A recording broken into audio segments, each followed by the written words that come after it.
아버지가 함께 나누실 말씀을 읽겠습니다. 오늘 말씀은 누가복음 3장 1절에서 14절까지 말씀입니다. 누가복음 3장 1절에서 14절까지의 말씀, 신약성경 91쪽입니다. 우리 다 같이 함께 한 목소리로 합독하시겠습니다. 디베레 황제가 통치한 지 15해, 곧 본디오 빌라도가 유대의 총독으로, 헤롯의 갈릴리의 분봉왕으로, 그 동생 빌립이 이두레와 드라고닛 지방의 분봉왕으로, 루사니아가 아빌레네의 분봉왕으로, 안나스가와 가야바가 대제사장으로 있을 때에 하나님의 말씀이 빈들에서 사가랴의 아들 요한에게 임한지라. 요한이 요단강 부근 근처에 와서 죄사함을 받게 하는 회개의 세례를 전파하니, 선지자가 이사야 책에 쓴 바 광야에서 외치는 자의 소리가 있어 이르되, 너희는 주의 길을 준비하라. 그의 오실 길을 곧게 하라. 모든 골짜기가 메워지고 모든 산과 작은 산이 낮아지고 굽은 것이 곧아지고 험한 길이 평탄해질 것이요, 모든 육체가 하나님의 구원하심을 보리라 함과 같으니라. 요한이 세례받으러 나오는 무리에게 이르되, 독사의 자식들아, 누가 너희에게 일러 장차올 진노를 피하라 하더냐. 그러므로 회개에 합당한 열매를 맺고 속으로 아브라함이 우리 조상이라 말하지 말라. 내가 너희에게 이르노니 하나님이 능히 이 돌들로도 아브라함의 자손이 되게 하시리라. 이미 도끼가 나무 뿌리에 놓였으니 좋은 열매 맺지 아니하는 나무마다 찍혀 불에 던지리라. 무리가 물어 이르되, 그러면 우리가 무엇을 하리이까? 대답하여 이르되, 옷두벌 있는 자는 옷 없는 자에게 나눠줄 것이요, 먹을 것이 있는 자도 그렇게 할 것이니라 하고, 세리들도 세례를 받고자 하여 와서 이르되, 선생이여, 우리는 무엇을 하리이까 하며 이르되, 부과된 것 외에는 거두지 말라 하고, 구린들도 물어 이르되, 우리는 무엇을 하리이까 하며 이르되, 사람에게서 강탈하지 말며 거짓으로 고발하지 말고 받는 급료를 족한 줄로 알라 하리라. 아멘. 할렐루야. 오늘은 우리가 함께 누가복음 3장 1절에 14절까지의 말씀을 읽고 우리 다 같이 한번 제목을 함께 읽어볼까요? 시작. 우리가 무엇을 하리이까? 라는 제목으로 함께 은혜를 나누도록 하겠습니다. 원래 오늘 본문은 22절까지 우리 함께 전부 다 읽고 말씀의 은혜를 나눠야 되는데, 본문이 좀 길어서 15절부터 22절까지는 제가 여러분들과 함께 읽지를 못했어요. 그래서 한번 꼭 집에서 돌아가셔서 22절까지의 말씀을 꼭 묵상해 보시면 좋겠습니다. 새해가 시작되면서 새로운 마음을 가지고 우리가 출발을 하죠. 이런 모습으로 저런 모습으로 내가 다짐을 하고, 또 올해는 또 이런 걸로 한번 도전을 해봐야겠다. 그런 것 중에 하나가 가장 많은 것 중에 하나가 뭐냐면, 올해는 좀 운동을 해야겠다. 여러분들 그런 마음 그래도 한 번은 잡수시죠? 예, 저도 마찬가지로 올해는 좀 운동을 해야겠다라는 생각을 했습니다. 왜냐하면 지난해에 그냥 좀 너무 운동을 안 해가지고 올해는 좀 운동을 해야겠다 했지만 어떻게 됐을까요? 결심대로 하고 있을까요? 못하고 있을까요? 숨쉬기 운동 열심히 잘 하고 있습니다. 여러분 어떠십니까? 새해가 시작된 지 이제 한 20일, 이제 21일이 오늘 지나고 있는데요. 새로운 마음으로 도전했던 여러 가지 모습들이 있을 텐데, 그 결심 잘 진행되고 있습니까? 아니면 늘 우리가 해마다 경험하고 늘 언제나 경험했듯이 작심이면 며칠밖에 못 갑니까? 3일밖에 못 가서 유통기한, 유효기간이 뭐 한 일주일 정도 가다가 마는 그런 작심으로 그냥 끝내버리고 많은 일들이 지금도 이렇게 곳곳에서 드러나고 있을지도 모르겠는데, 여러분 어떠신지 모르겠어요. 새해이기 때문이 아니라 우리는 이전보다 좀 더 나은 사람이 되고 또 좀 더 나은 상황 속에서 우리가 살아가기를 우리는 늘 언제나 갈망합니다. 어제보다 더 나은 오늘이 되기를 바라고, 또 오늘보다 더 좋은 내일이 되기를 소망하는 것, 그거는 누구에게나 다 있는 마음이죠. 여러분들 맨날 그 제자리에 있으면 여러분 어떠시겠어요? 날마다 좀 이렇게 진보하고 또 변화되어지고 바뀌어지는, 또 나아지는 그런 모습이 되어야 된다고 우리 다 생각하지 않습니까?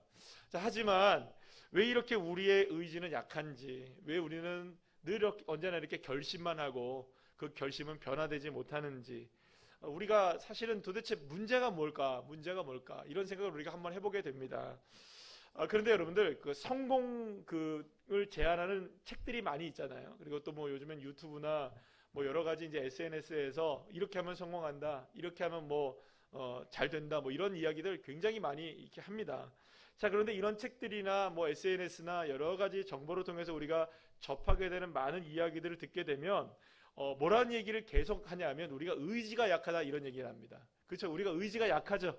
그러니까 그러면 어떻게 되느냐? 더 마음을 강하게 하고 굳건하게 하고 또 환경을 바꾸기에 노력하고 최대한의 노력을 다해서 살게 되면 그러면 비로소 뭐가 된다? 우리가 바뀌어지고 변화되고 또 우리가 생각하고 꿈꾸고 기대했던 것이 이루어지더라. 아멘이 막 나오죠. 그죠? 그래서 어쨌든 간에 우리가 뭘 해야 되느냐? 포기하지 말고 최선을 다하자. 뭐 이런 얘기를 합니다. 그러면 여러분 그때는 마음 딱 그 얘기를 딱 읽으면 그 얘기 들으면 될 것 같아요? 안 될 것 같아요? 될 것 같아요. 그래서 한번 해봅니다. 그런데 해보면 어떻습니까 여러분들? 됩니까 안 됩니까? 막상 내 책상 하나 정리하기가 힘들죠. 그죠? 네. 환경을 바꾸라 했는데 환경 바꾸기가 쉽습니까 어렵습니까? 그러면 아예 그냥 차라리 그냥 처음부터 다시 시작하면 되는데 그것도 쉽지 않잖아요. 뭐 예를 들어서 뭐 누구 때문에 힘든데 그러면 그 사람과의 관계를 끊어버릴 수는 없잖아요. 그죠? 그러니까 뭐 어떤 것 때문에 힘든데 그걸 뭐 버릴 수는 없잖아요. 그러니까 사실은 우리가 최대한의 노력을 다 한다고 하더라도 그것을 그렇게 쉽게 바꿔나가고 도전하는 게 만만치가 않다는 거예요. 또 한 가지는 최고의 노력을 다 해도 우리가 원하는 만큼의 성과를 내기가 쉽지가 않다는 거죠. 여러분들 어떻습니까? 여러분들은 그런 조언대로 아마 여러 가지를 한번 도전을 해보셨을 텐데 그 도전할 때마다 성공하셨나요? 아니면 늘 제자리이신가요? 자, 오늘 본문을 보면 수많은 사람들이 세례 요한에게 몰려옵니다. 그래서 세례 요한이 그들에게 뭘 베풉니까? 세례를 베풉니다. 그들이 이렇게 그 요단강가까지 나와서 세례를 받게 된 이유는 딱 한 가지가 있어요. 여러분 왜 받으러 나왔을까? 세례를 받고 왜 세례 요한에게 세례를 받으려고 그 요단강가까지 나왔었던 것일까요? 자, 한번 생각해 보세요. 제가 태화강가에 있어요. 그런데 여러분들은 제 그냥 옆에 있다고 쳐요. 여러분 저는 우리 세례교회 성도들이니까 그렇게 있다고 치죠. 그런데 울산 사람 다, 부산 사람 다, 경주 사람 다, 서울 사람들까지 태화강에 와가지고 저를 만나서 세례를 받으려고 그러는 거예요. 아니 굳이 이야기하자면 그럼 뭔가 이유가 있으니까 왔겠죠. 그죠? 그냥 저에게 그냥 세례를 그냥 한번 가보자, 뭐 사진 찍자, SNS 남기자, 뭐 이런 걸로 그것도 하나 목적이 돼서 또 너무한가? 그러니까 어쨌든 간에 만약에 그렇게 해서 나왔다 한다면 그만한 이유와 목적이 있으니까 나왔을 거 아니에요.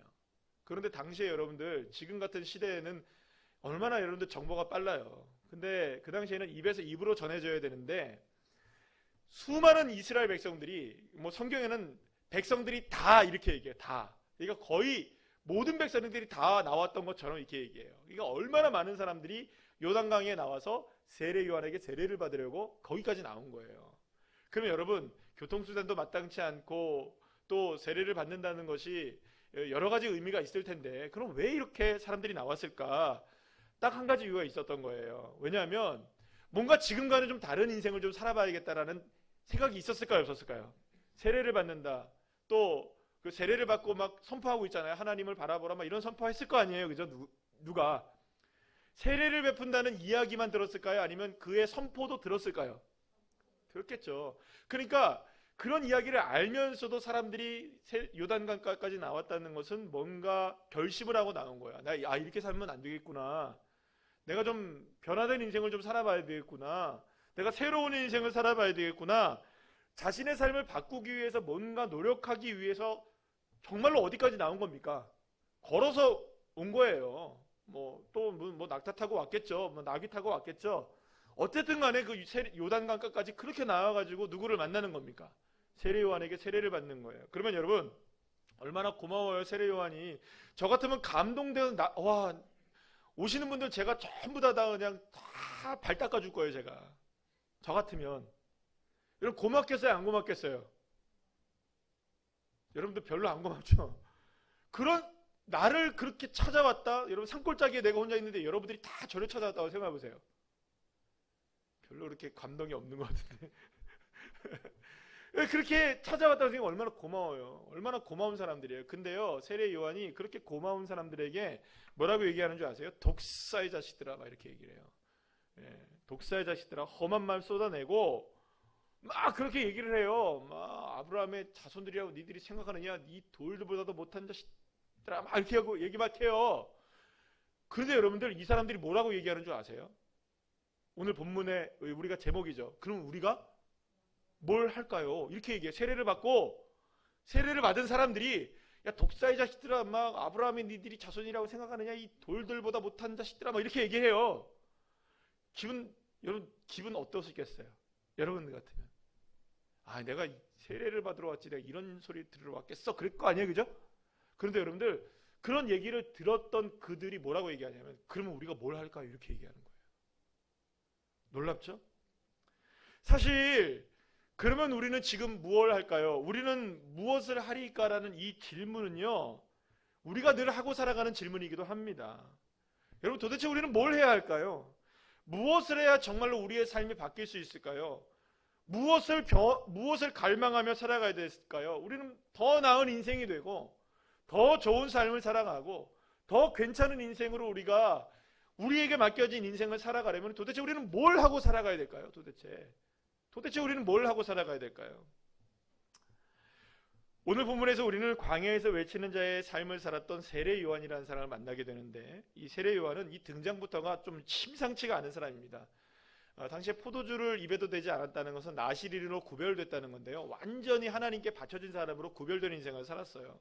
먹는 것도 포도주 안 먹는 건 문제가 아니고요, 그러면 옛날에는 포도주 잘 먹었구나, 그럼 나는 세례 요한 같은 인생 아니니까 포도주 먹고 살아야지, 할렐루야, 일어나는 얘기 아닙니다. 여러분들, 자꾸 이렇게 생각하면서 은혜 받았다 하시는 분들이 계시는데 그 얘기하는 게 아닙니다. 나는 세례 요한이 아니니까 포도주를 먹어도 되겠구나, 뭐 이런 얘기를 하는 게 아닙니다. 자, 어쨌든 이 포도주를 전혀 입에 대지 않았을 뿐만 아니라 먹는 것도 메뚜기랑 석청, 그러니까 그 꿀만 먹고 살아가는 거예요. 와, 좋은 음식 먹었네요, 그죠? 그 좋은 음식이 아니에요. 그러니까 광야에 있다 보니까 먹을 것이 그거밖에 없어서 그걸 먹는 거예요. 그러니까는 전혀 세속과는 완전 차단하면서 그렇게 살았던 거예요. 근데 이 사람이 범상치가 않아요. 그렇게 사는 것도 그렇게 사는 건데, 여러분들 얼마나 남루했겠어요. 모습은 막 거적대기 같은 거 둘러 입었겠죠, 그죠? 입을 게 제대로 있었겠어요, 광야에 살아가니. 그런데 게다가 사람들을 향해서 뭐라고 얘기합니까? 회개하라, 막 이런 얘기하니까 막 그런 삶을 살았던 거예요. 사실 여러분들 그 회개라는 주제는 예나 지금이나 그다지 환영을 받지 못하는 주제입니다. 여러분들 그렇죠? 여러분들에게도 제가 매일마다 여러분들에게 회개하라는 얘기를 하면 여러분들 처음에 들을 때는 마음에 그렇지라는 생각을 하다가도 왜 목사님 맨날 회개밖에 안 해, 이렇게 생각하실까요, 안 하실까요? 이제 반대로 제가 여러분들한테 하나님께서 여러분들에게 복을 주십니다, 벌써 아멘이 나오잖아요, 그죠?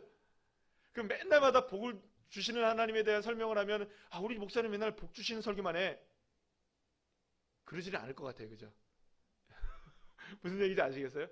회개에 대한 설교를 1년 52주 동안 계속 제가 하면은 우리 목사님 회개밖에 몰라, 안 되겠어, 우리가 듣는 게 맨날 회개할 게 어디 있다고 맨날 이럴 것 같아요. 근데 52주 동안 복 받는 설교하면 우리 교회는 복이 막 넘치는 교회야, 막 이럴 것 같아요. 사람들은요, 이 회개라는 주제가 그만큼 잘 좋아하는 주제가 아니에요. 여러분들에게도 그렇잖아요. 회개하라는 선포가 여러분들에게 듣기가 좋겠습니까? 아니면은 은혜 받자, 복 받자라는 얘기가 더 듣기는 좋을까요? 물론 여러분들 모두가 다 은혜예요, 그죠? 아주, 그죠? 은혜롭게 이것도 은혜고 저것도 은혜요라는 분들만 여기에 다 오늘 모여 계신 것 같은데, 사실은 우리가 다 어떤 마음에 많이 끌리냐면 회개하라 이런 얘기보다는 또 하나님의 은혜를 누리며 살자, 복을 받는 방법이 뭐냐, 이런 것들이 우리의 마음이 끌리는 건 사실입니다. 자, 어쨌든 그런데도 불구하고 세례 요한의 외침은 거침이 없었어요. 오늘 보면 여러분 7절 8절 말씀 보면 말씀드린 대로 수많은 사람들이 일부러 광야까지 찾아와서 세례 요한에게 세례를 받습니다. 근데 그런 사람들에게 뭐라고 얘기한다고요? 독사의 자식들아. 이 독사의 자식들이라는 이 말은요, 당시 유대 사회에서는요, 입에 담을 수도 없는 이야기입니다. 입에 담을 수도 없는 이야기예요. 그래서 이게 어떤 의미냐, 뭐 쉽게 생각하면 그냥 이런 겁니다. 독사의 자식들아, 이런 말은 뭐 우리나라 말로 말하면 멍멍이 뭐 자녀들 뭐 이런 이야기일 텐데, 어떤 의미로 쓰여졌냐 하면 이런 겁니다. 뭐 마귀의 새끼야, 뭐 이런 얘기입니다. 독사의 자식들아, 마귀의 자식들아, 뭐 이런 얘기예요. 얼마나 여러분들 이 말을 입에다 떠올린다는 것도, 그리고 또 이 말을 누구에게가 듣는다는 것도 여러분들 그 사람의 인격이 무너지는 일인 거예요. 그렇죠, 여러분들? 여러분들 중에 누군가가 나를 향해서 어떤 욕을 했어요. 그러면 그 사람이 그런 욕을 한다는 것은 그 사람의 인격이 그 정도라는 거죠. 맞나요, 맞나요? 그렇죠? 내가 그런 이야기를 듣는다는 것도 내 인격이 상하는 거죠, 그죠? 모독되는 거잖아요. 그러니까 사실 이런 욕 같은 것, 뭐 이런 비속어를 쓴다든지 여러 가지 이런 그 나쁜 말들을 쓴다는 것 자체는 인격적인 문제가 있는 거예요. 그래서 이 독사의 자식이라는 말을 쓴다는 것은 이스라엘 사회에서는 굉장히 인격적인 모독인 거예요. 그런데 여러분들, 세례 요한은 자신을 찾아 광야까지 나왔던 이 수많은 사람들을 향해서 이런 이야기를 쏟아내고 있는 거예요. 여러분, 세례 요한은요, 자신에게 세례를 받으러 나온 사람들에게 전혀 기분 맞춰줄 생각이 있었을까요, 없었을까요? 없었던 거예요. 아, 멋지죠, 그죠? 아, 진짜 부러워요. 하고 싶은 얘기 다 하고 살면 얼마나 좋아요, 그죠? 얘기하라. 자, 기분 맞춰줄 생각이 전혀 없었던 거예요. 그러면 왜 이렇게 세례 요한은 이 사람들에게 기분 맞춰줄 생각이 전혀 없었는가? 뭘 봤기 때문이냐면 이 사람들이 영적 상태를 봤기 때문인 거예요. 세례 요한에게 세례를 받으러 광야까지 찾아온 사람들의 영적 상태가 결코 온전하지 않았기 때문이었습니다. 자, 오늘 보면 7절 말씀을 보시면 광야에 나온 사람들을 뭐라고 표현하냐면, 따라합시다. 무리라는 표현을 해요. 무리라는 표현을. 제가 이제 이 무리라는 단어를 이제 연구를 하면서 공부를 해보니까 이 무리라는 이 단어로 인해서 굉장히 아주 그냥 뭐랄까, 엄청난 이 단어더라고요, 이 단어가. 그래서 이 단어가 실제적으로는 여러분들 요즘에는 그런 얘기를 잘 안 하는데, 옛날에 이제 우리나라에서 80년대, 70년대 때에 우리나라에서 신학이 이제 발전하기 시작했을 때, 그때에 민중신학이라는 게 나왔었어요. 근데 그때 이제 안병무라는 교수님이 계시는데, 이분이 이제 이 무리라는 단어를 가지고 이 민중신학을 발전시켜 나가는, 무리라는 단어 하나로. 그러니까 우리하고는 결의는 안 맞는데, 우리 뭐라 그럴까요? 우리 이제 우리 정통 우리 신학 쪽에서는 결이 안 맞는 얘기긴 한데, 이 무리라는 단어가 이 단어를 통해서 그걸 해석해 나가는 단어일 정도로 이 무리라는 단어는 굉장히 의미가 많아요. 그래서 제가 헬라어를 찾아봤더니 이 단어 자체를 설명하는 것만 해도 어마어마해요. 그래서 이 단어 자체가 어떤 단어냐면 오클로스라는 이 단어를 쓰는데요. 이 오클라스라는 단어가 무리 대중 이런 뜻입니다. 단순하게 얘기하면 무리 대중, 뭐 이렇게 뭐 군인들, 군중 이런 단어인데, 이 단어의 뜻을 면밀하게 이렇게 살펴보면 어떤 의미로서의 군중, 어떤 의미로서의 무리, 어떤 의미로서의 대중을 이야기하냐면 병들고 두려워하고 부족하고 불안전하고, 특히 이제 이스라엘 사회에서는 할례를 받지 않았다라는 의미까지도 사용되는 무리예요.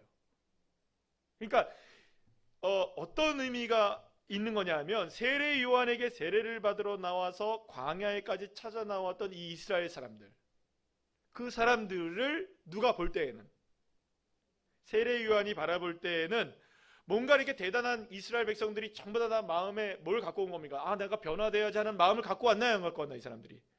그렇잖아요. 내가 어떻게 할까, 어떻게 살까, 이런 고민 때문에 나왔던 사람들이었음에도 불구하고 그 무리들, 모여있는 무리들, 찾아온 그 사람들이 어떤 사람들인 것을 보게 됐냐 하면, 겉으로는 정말로 하나님의 자녀라고 생각을 하고, 내가 세례를 받으면 정말로 하나님의 자녀답게 살 수 있다라고 생각을 하고 늘 언제나 자부심을 갖고 있었던 사람들이에요. 아브라함의 자손들이다, 우리는 할례 받은 사람들이다, 이렇게 여러분들 생각하고 있었던 수많은 이스라엘 백성들이었는데, 세례 요한의 관점으로, 영적인 관점에서 딱 볼 때는 심각한 병들이 걸려 있는 거예요.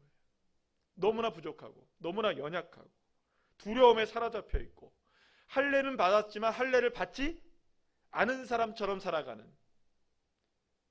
여러분, 그러니까 이스라엘 백성들 자신이 생각하는 것과 세례 요한이 바라보는 것과는 같았을까요? 안 같았을까요? 다른 거예요. 자신들이 생각할 때는 괜찮은 인생인 거예요. 그런데 세례 요한이 바라봤을 때는 이건 영 아닌 거예요.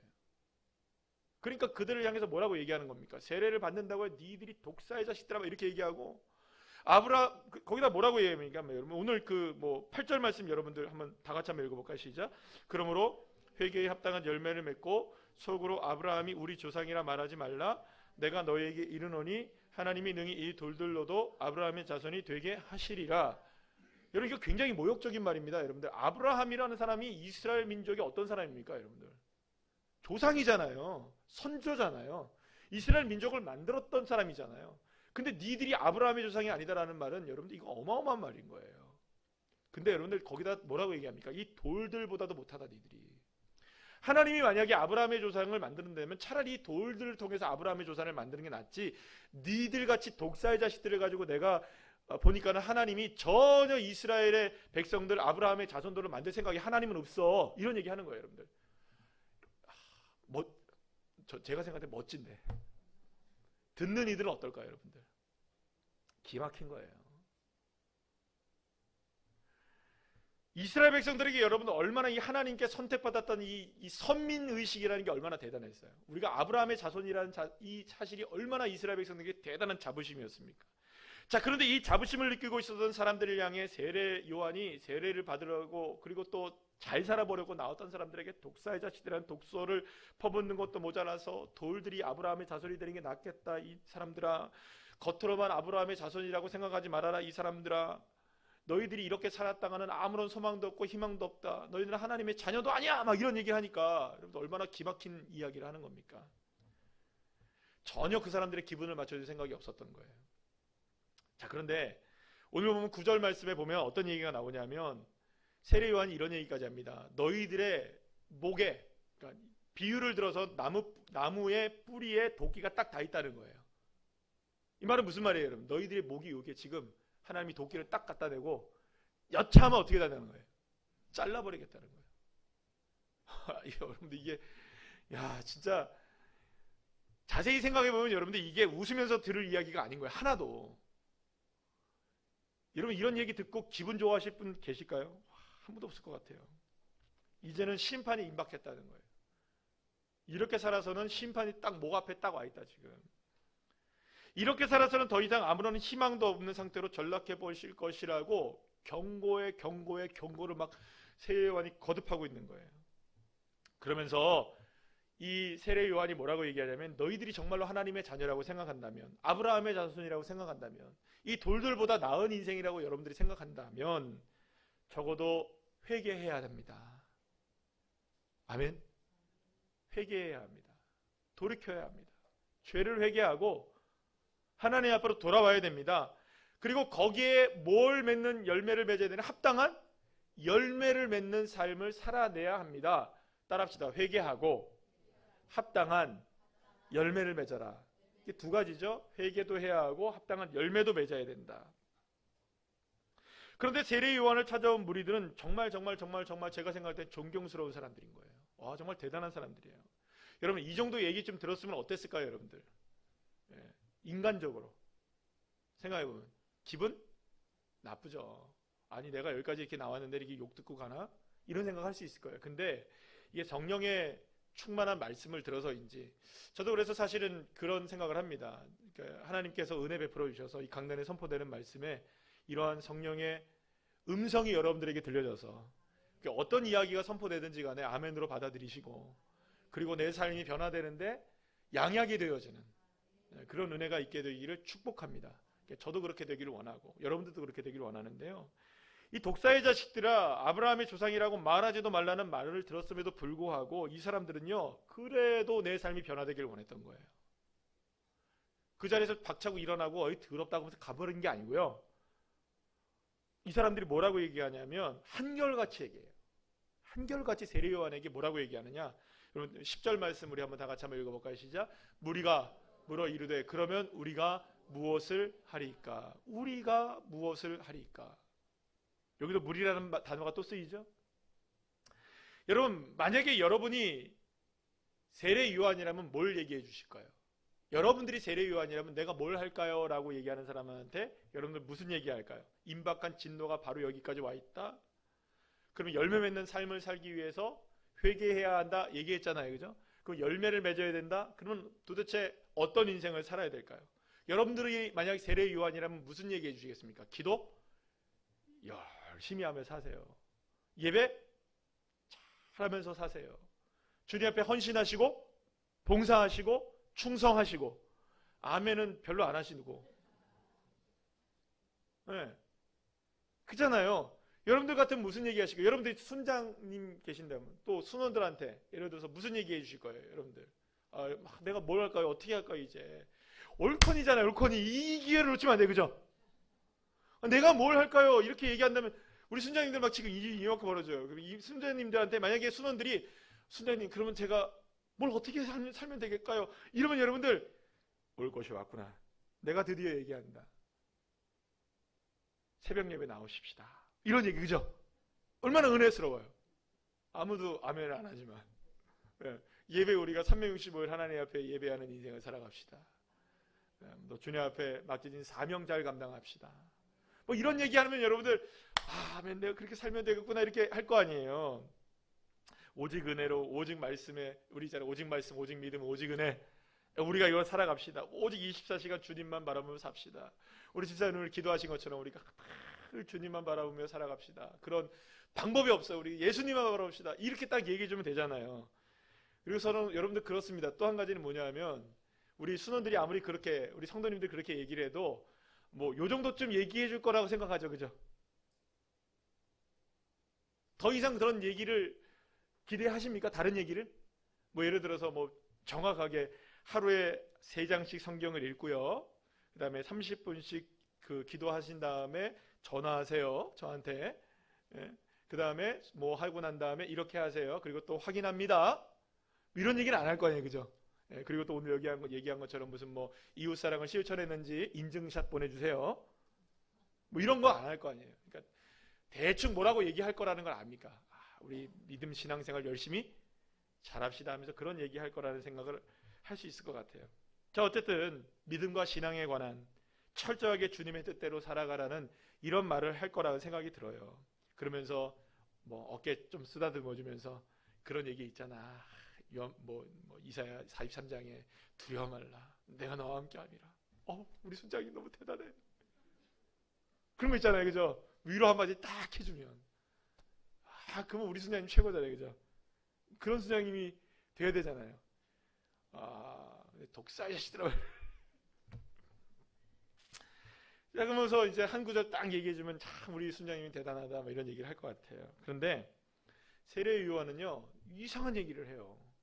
무슨 얘기를 하냐면요, 우리가 무엇을 하리까? 라고 묻는 세 부류의 사람들이 나오는데 그들에게 뭐라고 얘기하느냐? 11절, 13절, 14절 말씀 우리 함께 다 같이 읽어볼 텐데 우리 다 같이 한번 읽어볼까요? 시작. 대답하여 이르되 옷 2벌 있는 자는 옷 없는 자에게 나눠줄 것이요 먹을 것이 있는 자도 그렇게 할 것이니라 하고 이르되 부과된 것 외에는 거두지 말라 하고 군인들도 물어 이르되 우리는 무엇을 하리이까 하매 이르되 사람들에게서 강탈하지 말며 거짓으로 고발하지 말고 받는 급료를 족한 줄로 알라 하니라. 아멘. 세례 요한의 대답을 자세히 들어보면 우리가 생각했던 이 신앙적인 부분, 믿음에 대한 부분이 아니에요.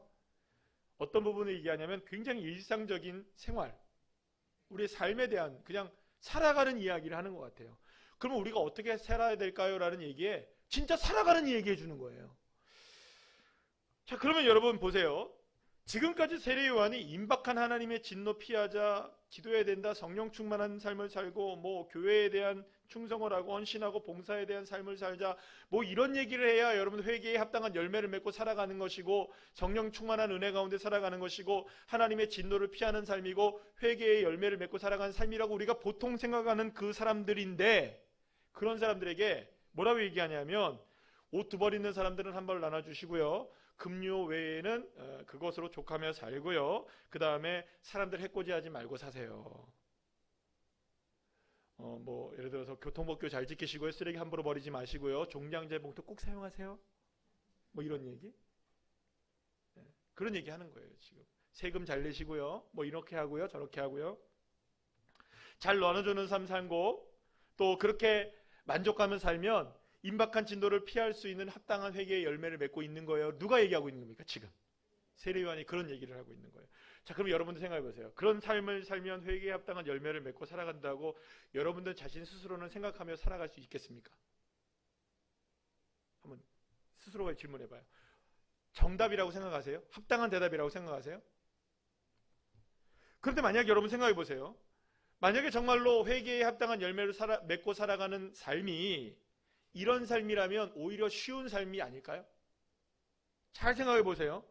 왜냐하면 하나님의 자녀로서 살아가면서 임박한 진도를 피하며 열매를 맺을 수 있는 삶이 이런 삶이 아니에요. 그죠?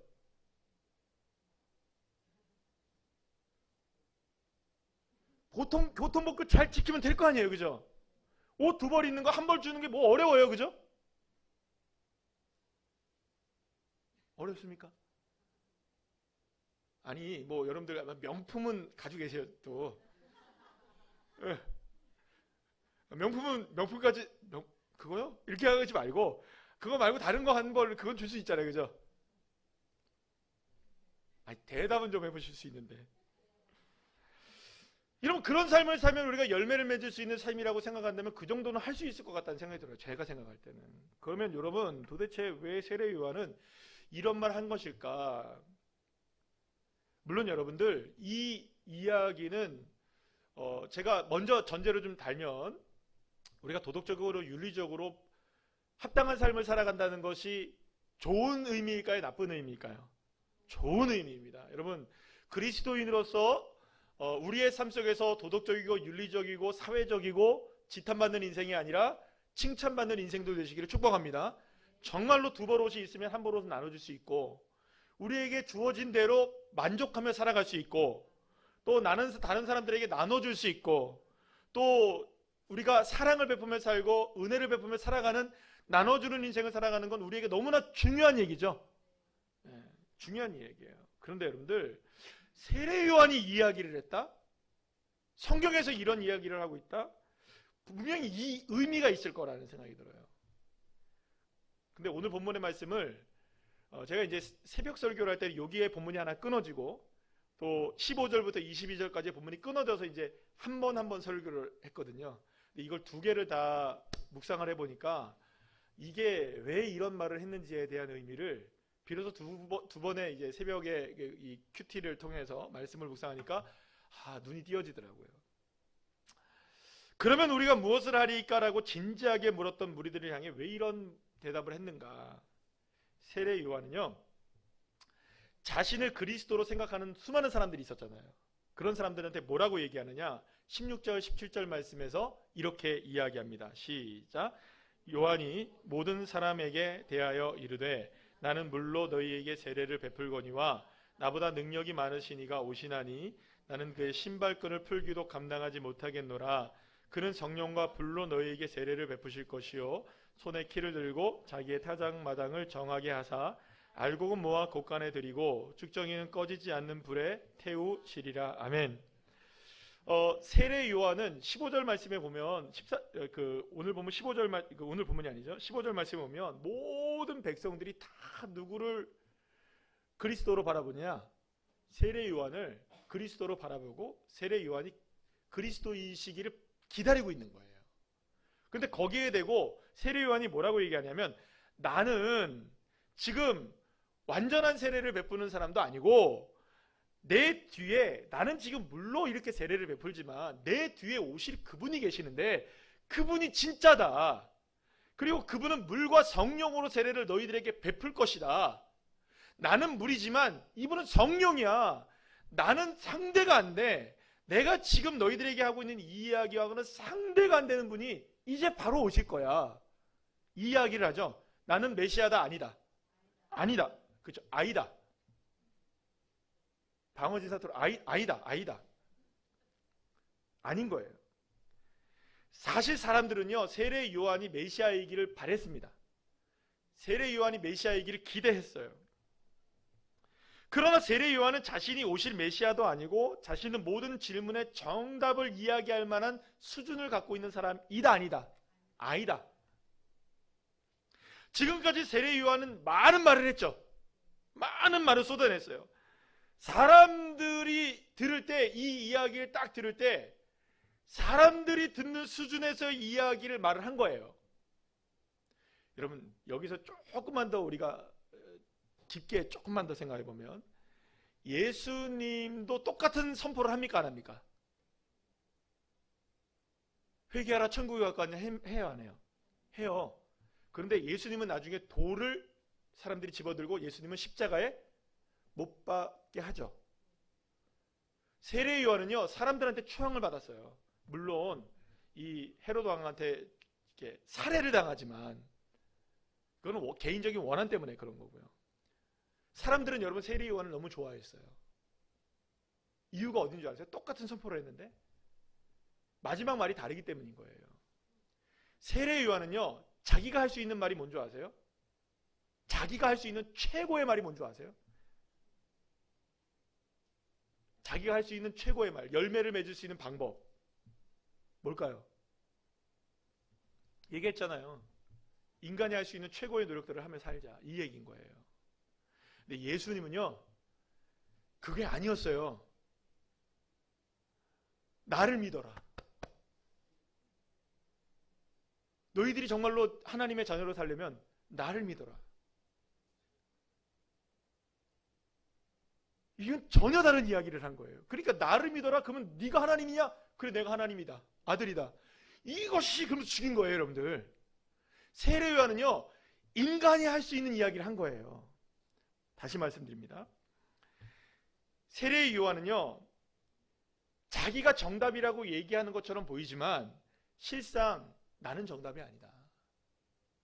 내가 지금 할 수 있는 이야기는 인간으로서 할 수 있는 이야기의 최고의 수준을 이야기하는 것이다. 그러나 내 뒤에 오실 그분은 나와는 달라.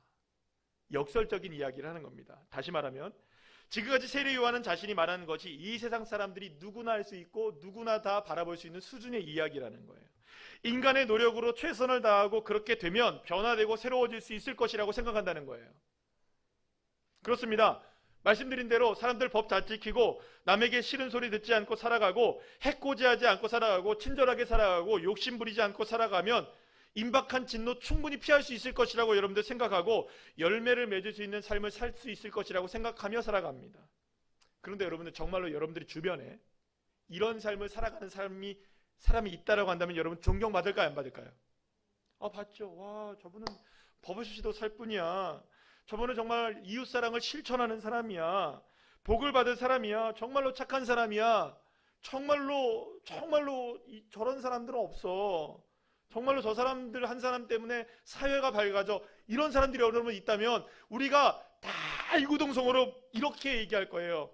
저런 사람이 천국에 가지 않으면 도대체 누가 천국에 갈 것인가? 여러분, 그러면 이런 사람 천국에 갑니까? 이런 사람 하늘나라에 갑니까? 하나님의 자녀가 됩니까?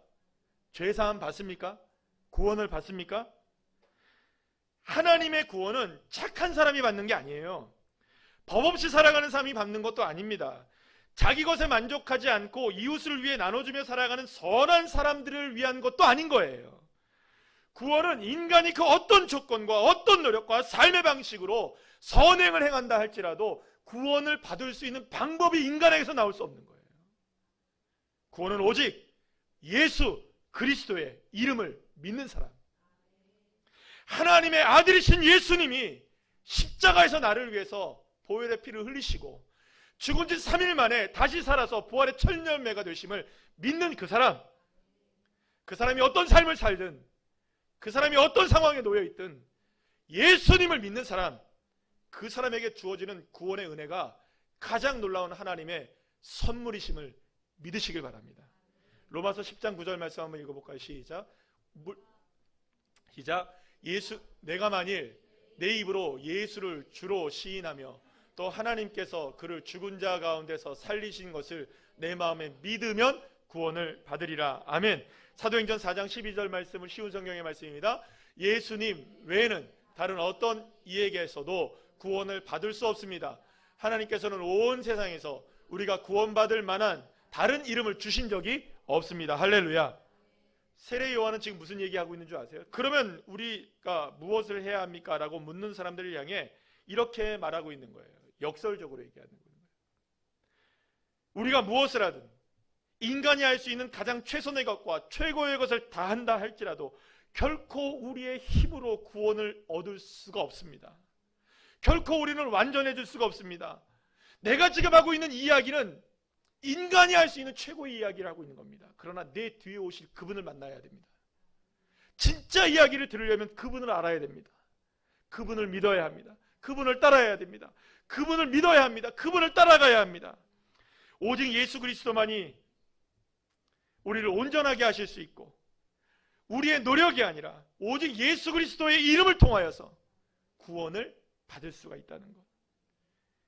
사랑하는 여러분, 예수 그리스도만이 저와 여러분의 모든 삶의 껍데기를 다 벗겨내시고 우리를 진정으로 알곡되게 하시는 주의 자녀로 세워주실 줄로 믿으시길 바랍니다. 그렇다면 이제 우리 무엇하며 살아가야 될까요? 저와 여러분이 온전하게 될 수 있고 변화될 수 있는 유일한 길, 그건 뭘까요 도대체? 착한 인생 살아가면, 다시 한번 말씀드립니다, 착한 인생 살지 말라는 얘기가 아닙니다. 착하게 사십시오. 그것으로 안 되는 거예요. 우리가 온전하게 될 수 있는 유일한 한 가지, 오직 예수 그리스도를 갈망하며 살아가는 것, 오직 주님만을 기대하며 살아가는 것, 주님만을 바라보는 것, 주님만이 길이요 진리요 생명 되심을, 예수님만이 그분이심을 믿고 살아가는 것 방법밖에 없는 거예요. 우리가 할 수 있는 전부가 뭐냐? 오직 예수. 그러면 나는 지금 무엇을 하고 있습니까? 또 무엇을 하려고 하고 있습니까? 여러분의 인생이 무엇하면 더 나아질 수 있을까요? 더 괜찮아질 수 있을까요? 그래서 여러분들이 무엇을 하려고 하고 계신다면, 뭔가 도전하고 싶은 것이 있으시다면 그 도전 가운데 가장 놀라운 도전을 하십시오. 주 예수를 믿는 믿음의 삶을 살아가겠노라. 내가 해야 할 것, 주 예수 그리스도의 말씀을 따라가고 십자가의 은혜를 따라가는 삶이 되기를 소망하는 것. 그래서 정말 사랑하는 여러분, 올해는 정말 주님과 동행하는 인생을 살아가기를 간절히 축원합니다. 내가 변화될 수 있는 딱 한 가지 유일한 방법은 예수 그리스도밖에 없어요. 우리가 무엇을 할까? 우리가 뭘 할까요, 여러분? 예수님 잘 믿으십시오. 평생에 예수님 잘 믿으십시오. 선주를 알면 넘어질까 조심하시면서 예수를 믿으십시오. 이만하면 되는 믿음 아니에요, 여러분들. 끝까지 예수님 잘 믿으셔야 됩니다. 여러분의 평생의 소원이 뭐겠어요? 저의 평생의 소원, 마지막 날까지, 주님 만나는 그날까지 예수님 정말 잘 믿는 인생 되는 겁니다. 제가 가지고 있는 소망이 뭐겠어요, 여러분들? 여러분들 어떤 인생을 살아가기를 원하실까요? 여러분들이 생각하실 때, 아, 우리 목사님은 이런 인생을 살았으면 좋겠다, 유명하신 목사님 되기를 원하십니까? 아, 별로 안 원하시는군요. 괜찮은 목사님 되기를 원하십니까? 어떤 목사님이 되는 게 가장 괜찮은 목사님일까요?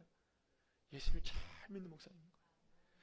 저도 여러분들 성도님들 한 분 한 분들 바라보실 때 평생을 살아가시면서 예수님 잘 믿는 성도님들로 살아가시고, 우리 저기 다인이가 뒤에 유아부실에서 이렇게 저를 쳐다보고 있었는데, 이 다인이가 평생을 살아가면서 예수님 다인이가 잘 자라가는 모습 보는 거, 이게 우리 모두의 꿈 아니겠어요? 우리 예수님 잘 믿으십시다. 예수님 어떻게 믿어야 될까? 어떻게 하면 예수님 잘 믿을 수 있을까? 이것이 저와 여러분의 평생의 질문이 되어지고, 어떻게 하면 내가 예수님을 따라갈 수 있을까? 이 질문으로서 여러분들 승리하며 살아갈 수 있는 귀한 자녀들 한 분 한 분들 다 되시기를 간절히 축복합니다. 이 시간에 우리 함께